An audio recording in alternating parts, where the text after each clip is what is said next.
হে যুবকেরা, তোমাদের মূর্তি সিজদা করা হবে। আমরা শুধু আল্লাহকেই মানি, আপনি আমাদের প্রাণ নিয়ে নিন, তবুও আমরা শিরক করব না। সে সময় রোমান সাম্রাজ্য ছিল জুলুম আর মূর্তি পূজায় ভরা।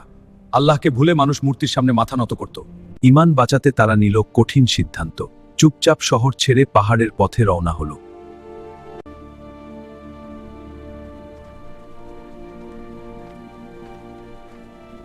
পথে তাদের সঙ্গে যোগ দিল এক আল্লাহভীরু রাখাল আর তার বিশ্বস্ত কুকুরটিও।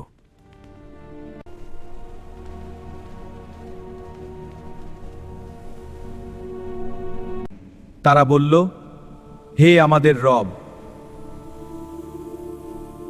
এর পালার তবু